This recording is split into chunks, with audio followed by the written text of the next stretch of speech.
Hello student, स्वागत है आपका अपने यूट्यूब चैनल में।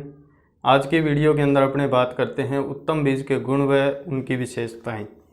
ठीक है, यानी क्वेश्चन आए कि उत्तम बीज के गुण लिखिए या उत्तम बीज की विशेषताएं लिखिए, तो कौन कौन से गुण होते हैं उनके बारे में अपने बात करेंगे। पिछली वीडियो के अंदर बीज और उत्तम बीज की डेफिनेशन के बारे में बात की थी। तो आज की वीडियो के अंदर कुछ जो सामान्य उत्तम बीज के गुण होते हैं उनके बारे में बात करेंगे। तो पहला जो है वो है आनुवंशिक शुद्धता।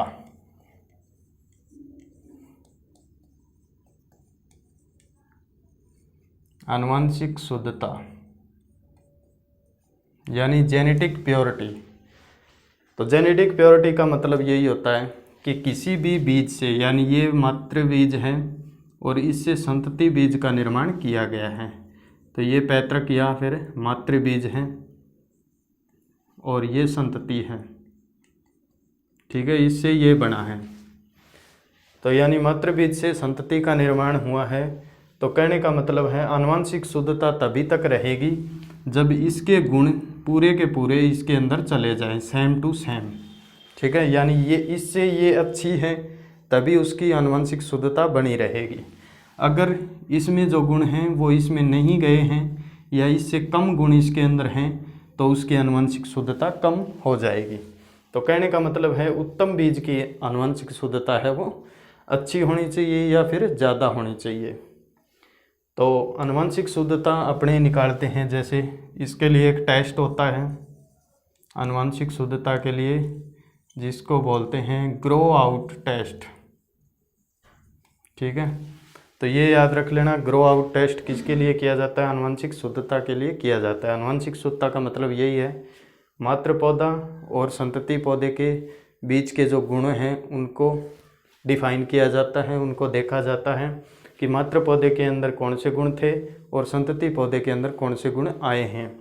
अगर अच्छे गुण सारे आ गए हैं तो उस बीज की आनुवंशिक शुद्धता ज़्यादा होती है, अगर कम आए हैं तो आनुवंशिक शुद्धता कम होती है। और जो नॉर्मल होता है वो यही होता है कि आनुवंशिक शुद्धता के दौरान या फिर आनुवंशिकी के दौरान जो मातृ से संतति में गुण हैं वो सेम के सेम नहीं आते, यानी थोड़े बहुत कम हो सकते हैं। तो जिन बीजों के अंदर यानी कि आनुवंशिक शुद्धता ज़्यादा होती है वो अच्छे होते हैं क्वालिटी में, और जिनकी आनुवंशिक शुद्धता कम होती है वो क्वालिटी में थोड़े डाउन होते हैं। ठीक है, सेकंड भौतिक शुद्धता। भौतिक शुद्धता यानी फिजिकल प्योरिटी। भौतिक शुद्धता का मतलब यही होता है कि उस बीज के अंदर या बीज नमूने में, जैसे 1 kg की थैली है, उसके अंदर कौन कौन सी अशुद्धियाँ एक्स्ट्रा रूप में मिली हुई हैं।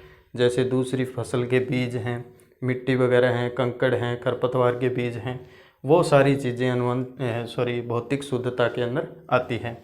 तो यानी बीज है या उत्तम बीज पढ़ रहे हैं अपने, तो उत्तम बीज है वो भौतिक शुद्धता के रूप में होना चाहिए, यानी उसमें भौतिक शुद्धता की मात्रा है वो ज़्यादा होनी चाहिए, भौतिक रूप से शुद्ध होना चाहिए।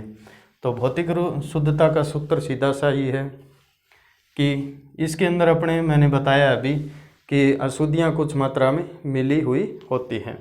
तो इसके अंदर सीधा लिखेंगे अपने अशुद्धियों की मात्रा बटे के अंदर, यानी कि कुल जो बीज अपने लिया है उसकी मात्रा। ठीक है, यानी कहने का मतलब है जितने बीज की मात्रा है, जैसे 100 बीज हैं और अशुद्धियाँ मान लो 5 हैं, और बटे के अंदर जितने बीज हैं टोटल 100 हैं, 100 बीज और इंटू 100, यानी इस प्रकार से अपने निकालेंगे तो इसकी भौतिक शुद्धता आ जाएगी। कहने के मतलब है कुल बीजों की संख्या या कुल बीजों का भार जो भी है माइनस में जो भी अशुद्धियाँ हैं, अशुद्धियों की संख्या बटे के अंदर कुल बीजों का भार इंटू 100 आ जाएगा। ठीक है, इस प्रकार से अपने भौतिक शुद्धता निकालेंगे।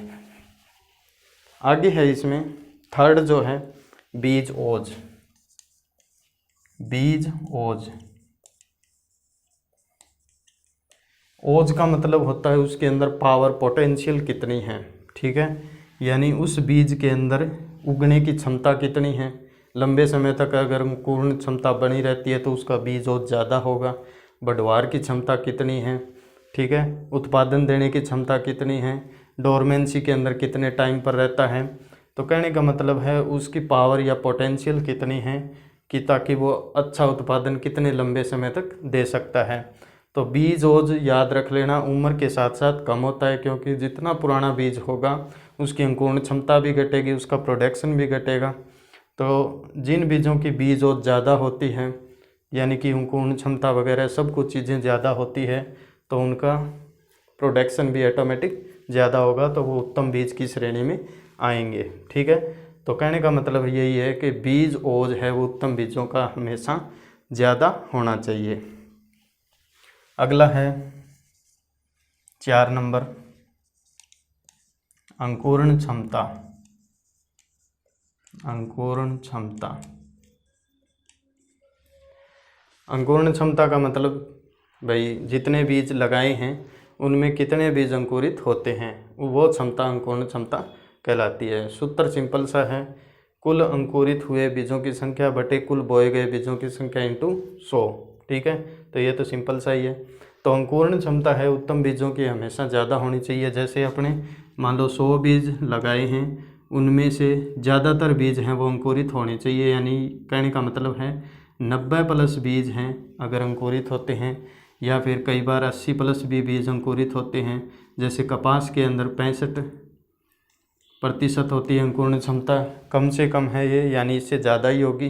ठीक है, तो अलग अलग फसलों की जो अंकुरण क्षमता है वो अलग अलग होती है। अगर ज़्यादा है किन्हीं बीजों की, जैसे अलग अलग किस्में आती हैं, कपास की नॉर्मल 65% है, अगर कोई किस्म कहती है कि मान लो उसकी 75% है अंकुरण क्षमता, तो वो बीज है वो उत्तम किस्म का है, अच्छा बीज है। तो कहने का मतलब है उत्तम बीज है उसकी अंकुरण क्षमता है वो हमेशा ज़्यादा होनी चाहिए। अगला है नमी की मात्रा। नमी की मात्रा, नमी की मात्रा का मतलब है बीजों में नमी की कितनी मात्रा है। तो भंडारित बीज होते हैं नॉर्मल उत्तम बीज जो हैं, यानी बुआई के काम में लिए जाते हैं, तो नमी की मात्रा है वो निश्चित होनी चाहिए। जैसे कि अलग अलग फसलों के लिए अलग अलग नमी की मात्रा रखी जाती हैं। जैसे अनाज वाली फसलें हैं उनके लिए मुख्य रूप से 10 से 12% नमी होनी चाहिए भंडारित जब करते हैं अपने। दलहनी फसलों के लिए 8 से 10% होनी चाहिए।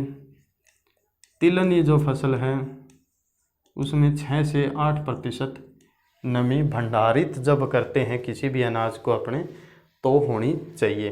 ठीक है, या अगर इससे ज़्यादा नमी पर अपने उसको भंडारित करते हैं तब उसमें कीट व रोगों का प्रकोप हो सकता है, कोई रोग लग सकता है, कोई कीट लग सकता है, जिससे बीज है वो खराब हो सकते हैं। और बीज खराब होंगे तो उनकी अंकुरण क्षमता कम हो जाएगी, बीज ओज कम हो जाएगा, तो उससे क्या है वो उत्तम बीज नहीं रहेगा। ठीक है, तो नमी की मात्रा उन बीजों के अंदर निश्चित होनी चाहिए, ये अपने को पता होना चाहिए। अगला है इसके अंदर रोग मुक्तता। रोग मुक्तता, रोग मुक्तता का मतलब ये है कि जो बीज अपने तैयार किया है या फिर अपने पास पड़ा हुआ है उत्तम बीज, वो रोग से मुक्त होना चाहिए, यानी उसके अंदर किसी भी प्रकार के रोग नहीं होना चाहिए। ये नहीं है कि बुआई करने के महीने 2 महीने बाद में उसके अंदर रोगों का अटैक हो जाए। ठीक है, तो जो बीज हैं वो रोग मुक्त होने चाहिए। जितने ज़्यादा रोग मुक्त होंगे, यानी कहने का मतलब है कि अगर ज़्यादा रोगों का प्रकोप होता है उस फसल में और अगर उस किस्म के अंदर रोगों का प्रकोप नहीं होता है तो वो बीज उत्तम बीज कहलाएगा। ठीक है, तो कहने का मतलब यही है कि रोग मुक्त होनी चाहिए वो किस्म, तो वो जो किस्म है वो उसके बीज उत्तम बीज की श्रेणी में आएंगे। अगला है इसके अंदर रियल वैल्यू, यानी वास्तविक उपयोगिता मान। अगला है रियल वैल्यू, इसको बोलते हैं वास्तविक उपयोगिता मान। तो वास्तविक उपयोगिता मान क्या होता है कि इसका एक सूत्र है,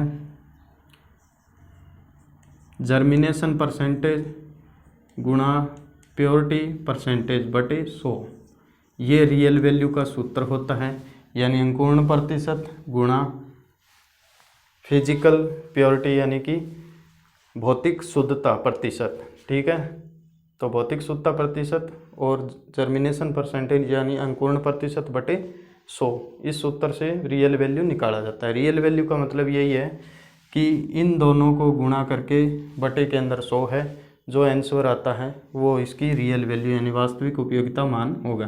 तो ये हमेशा यानी उत्तम बीज की जो रियल वैल्यू है हमेशा 75% से अबव होनी चाहिए, ऊपर ही होनी चाहिए। वो ही बीज जो है वो उत्तम बीज की श्रेणी में आएगा। अगर इससे कम है यानी वास्तविक उपयोगिता मान 75% से कम है तो वो बीज उत्तम बीज की श्रेणी में नहीं रखा जाएगा, ठीक है, यानी कि वो अच्छा बीज नहीं है। तो कहने का मतलब है वास्तविक उपयोगिता मान तो इन दोनों से जो अपने पहले निकाल दिया है, अंकुरण क्षमता ये रही और भौतिक शुद्धता ये, इस प्रकार से दोनों हैं अपने पहले निकाल लिए हैं और उसके बटे के अंदर 100 लगाया है।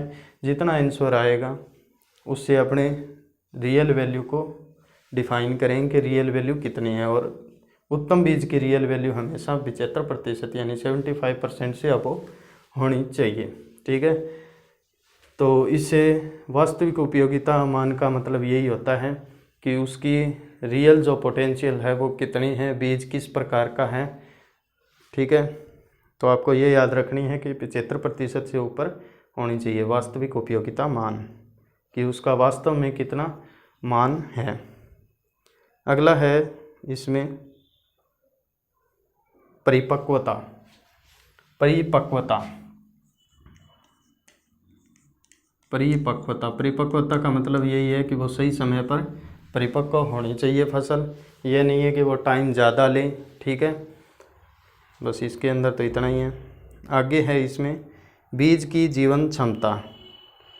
बीज की जीवन क्षमता, बीज की जीवन क्षमता, बीज की जीवन क्षमता का मतलब ये है कि बीज प्रोडक्शन के बाद में, जैसे जनवरी के अंदर मानना है जनवरी महीने के अंदर बीज का प्रोडक्शन हुआ है, सामान्यतः जनवरी में नहीं होता, फिर भी मानना है आपको जनवरी के अंदर प्रोडक्शन होता है मान लो, तो वो जनवरी के बाद में जैसे जनवरी 2020 के अंदर प्रोडक्शन हुआ है तो वो कितने समय तक अपना जो अंकुरण क्षमता है, ठीक है, इस प्रकार की नमी की मात्रा है, रोग मुक्तता वगैरह है, इन चीज़ों को बनाए हुए रख सकता है, तो उस चीज़ को बीज की जीवन क्षमता कहेंगे। यानी वो कितने लंबे समय तक, अगर उसको भूमि के अंदर 5 साल बाद में डाला जाता है तो वो उतना उत्पादन दे सकता है कि नहीं, पौधे की उतनी बढ़वार कर सकता है कि नहीं, पोषक तत्व ग्रहण कर सकता है कि नहीं, यानी उसकी क्षमता कितनी है, तो उस चीज़ को बीज की जीवन क्षमता कहा जाएगा, ठीक है। तो ये टॉपिक से थे सारे उत्तम बीज के गुण व विशेषताएं, 5-7 टॉपिक थे ये जो मैंने आपको बता दिए हैं। ये सारी चीज़ें आपके बुक में अच्छी प्रकार से दी हुई हैं, वहाँ से आप पढ़ सकते हैं। नॉर्मल आपको बताया है कौन सी क्या चीज़ होती है। तो आज की वीडियो में इतना ही। वीडियो को शेयर करना भाई प्लीज़, जो एग्रीकल्चर के स्टूडेंट हैं उनके पास शेयर करना, और इस चैनल को सब्सक्राइब कर लेना और जो बेल आइकन है उसको दबा देना, जिससे क्या है कि अगली वीडियो का जो नोटिफिकेशन है वो आप तक पहुंच सके, वरना नोटिफिकेशन नहीं पहुंचेगा और आपको पता नहीं चलेगा कि वीडियो आई है कि नहीं आई है, ठीक है। धन्यवाद।